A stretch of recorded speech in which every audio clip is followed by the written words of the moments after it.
I'm Shelby de Rouville, and I am a member of Saber Guild Corellia. I'm also a cosplayer and a seamstress located in New Jersey.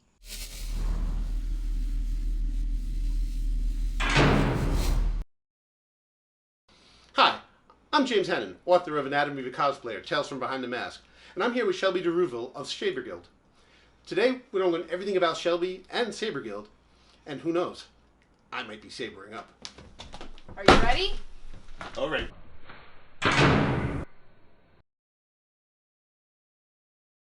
So I got started with Saber Guild, specifically due to the video game The Force Unleashed 1.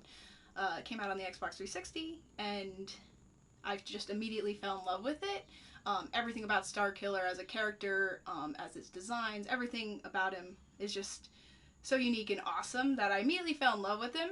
So in turn, I wanted to be like that. I wanted to learn how to wield a lightsaber like that. I wanted to be as cool as he was. One of my cosplayer friends, who's part of Endor Temple of Long Island, actually shared a link on Facebook showing that there was a new charter for Saber Guild starting in New Jersey, and I was super interested, and I saw that they were having practice Tuesday nights up in Rahway, and I'm from Toms River, so I had to drive a bit of a way, but it was a lot of fun. My first practice, I got there, I met a lot of people, and I started learning how to wield a lightsaber. And almost 3 years later, I've been going hard. I've been doing this a lot, and I can do some pretty cool stuff. So that's how I started with Saber Guild.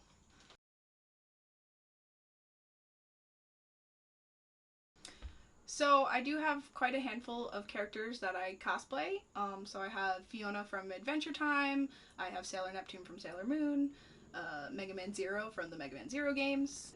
My favorite is definitely my Jedi Master, which is known as Sube Fioru, and then my Sith, which is Briar Cerasis. So those are the characters that I have.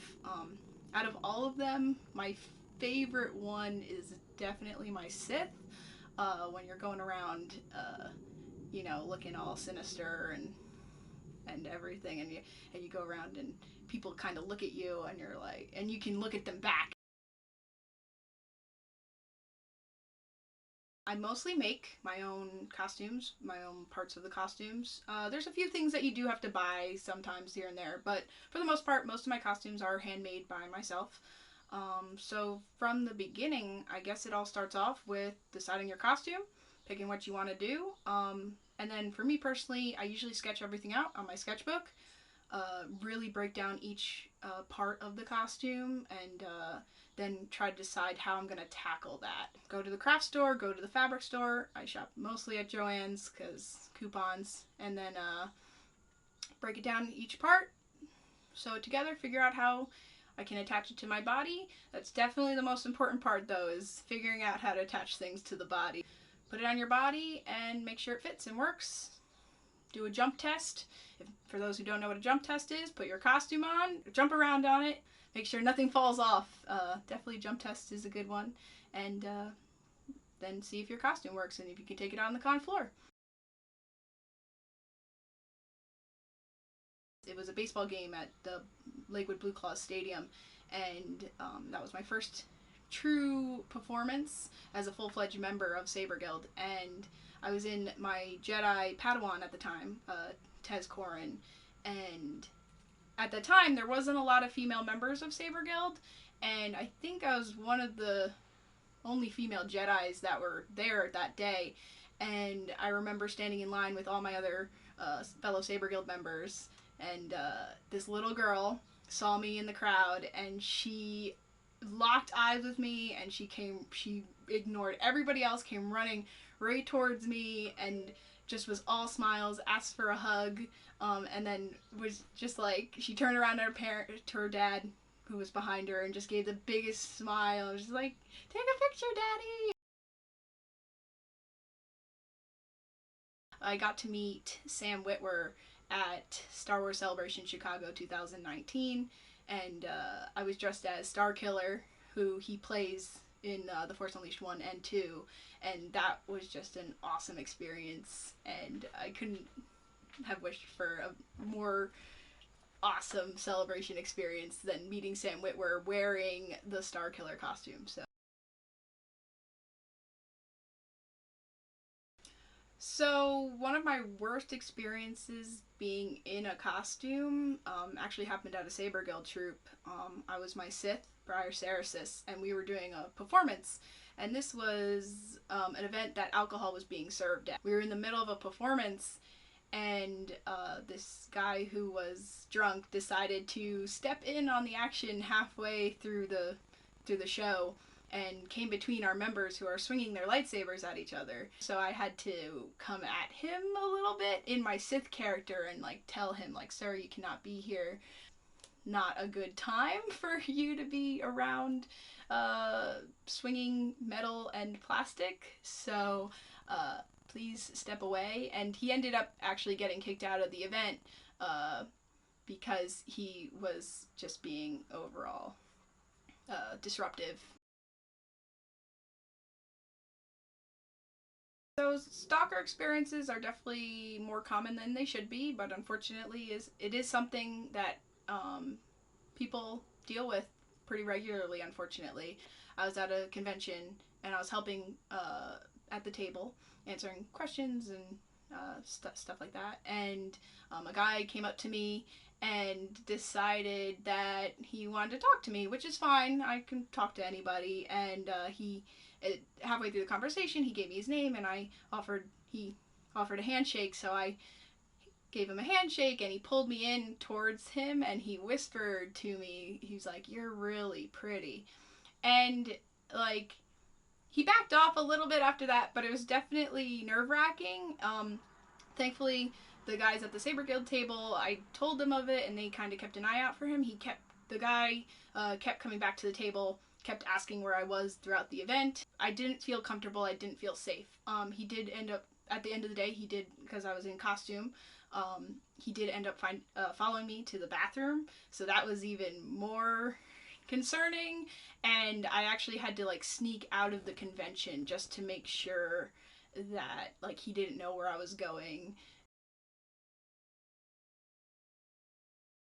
So I costume for a lot of reasons.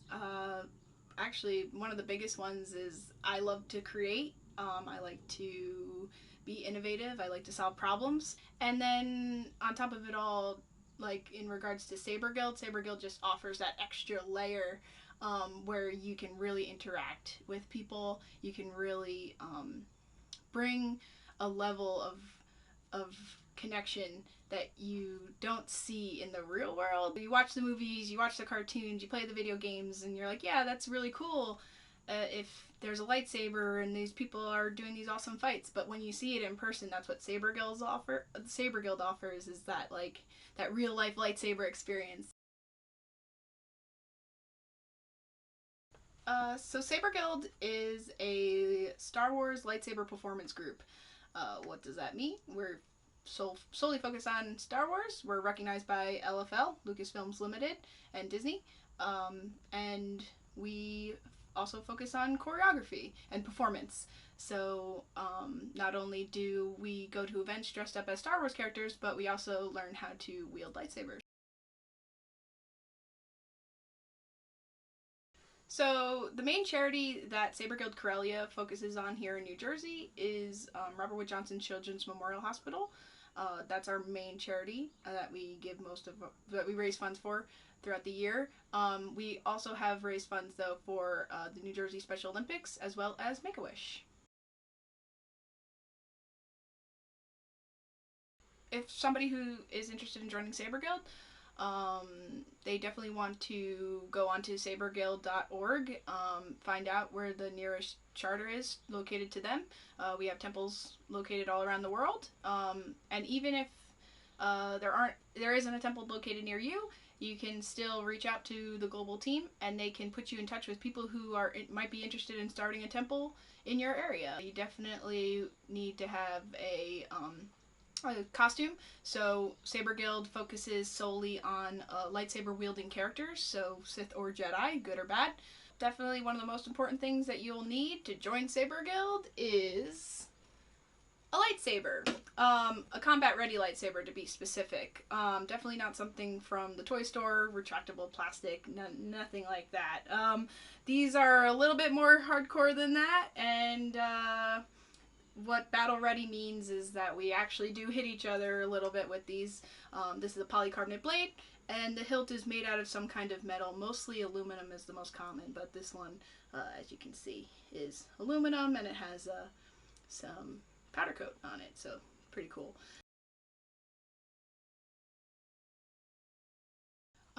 So the future of cosplay for me, I'm looking to join the 501st Legion with a biker scout. I have 2 costumes ready for Rebel Legion, Star Killer and an X-Wing pilot. I'm also looking to start a Mando for the Mandalorian Mercs, and eventually, hopefully one day, I'll have an R2-D2 unit. So, in regards to whether I'm a cosplayer or a costumer, I would say I'm both. I do characters outside of the costuming Star Wars groups. So, like, I do a lot of Pokemon, I do anime characters and cartoon characters. So, in that regards, I'm definitely a cosplayer.